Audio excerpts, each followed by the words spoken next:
So President Tinubu has a mindset, and that mindset has influenced some of the policy decisions of the administration. Let's take the tax. President Tinubu believes in taxes, in tax reforms. He believes that, oh, by fixing the tax issue, it will help his government. And he has done that before in Lagos. President Tinubu believes he's a key political strategist, right? He believes in his political survivor. And some of his decisions are political. The strategy is political. Let's take the issue of governors. You can see that governors have received more allocations from FAC. The governors have more resources at their disposal. And here we see that 30 governors now are now in the ruling APC.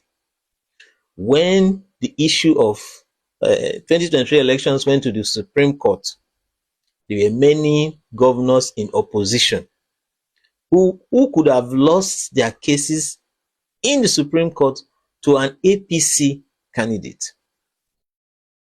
President Tinubu is of APC. Many of those governors could have lost their seat in the Supreme Court to an APC candidate. Let me give you an example. Abba Yusuf of Kano could have lost his seat to the APC candidate. Mofwang of PDP in Plateau could have lost to APC candidate. Fobara could have lost to APC candidate. Doyediri, Bayelsa could have lost to APC candidate. Peter Umba not so much as APC candidate, but he could have lost his seat, right?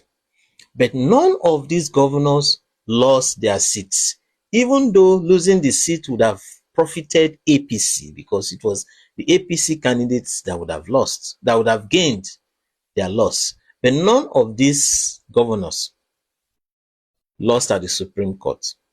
And when they all came out, and when the Supreme Court ruled in their favor and they retained their seats, they all praised President Tinubu. And now, look at that strategy, right? It's one of the laws of power. I've forgotten which one now. Where you have an opportunity, your rival is at a low point. It's at a crucial point. You have the opportunity to finish him off, right? But you now save the person. You now say, okay, I'm not going to finish you off. Let me still give you another opportunity. You know, out of appreciation for that act, right? The person could show a lot of gratitude as so the person becomes more useful, you know, when you spare the person than when you finish the person off. There's a reverse of it, but that's the bit I remember, laws of power. So look at all these governors I've mentioned now. They are now in APC. Abba Yusuf, NNPP, Kano is now in APC, Caleb Mofwang, PDP, Plateau, 9 APC, Fobara, River State, 9 APC, Boyediri, Bayelsa, 9 APC, Peter Umba, Enugu, 9 APC. See that strategy of allowing those governors to retain their seats as paid off for Tinubu. That is sharp. Look at the 2023 elections. How smart it was. You can call it evil genius, right? You can call it evil genius. It's not something that, oh, you say this is a good thing. It's a good thing for him, but, you know, in terms of morality, right, it may not be good. So you can say evil genius, Maradona, call it like that. Now, there are a lot of strategies in place for 2023. There was the element of surprise. That element of surprise was used by Atiku. You know, element of surprise where he got Tambowa to step down for him at the convention ground, surprised Wike, and Atiku won. There was a surprise factor from Peter Obi, right?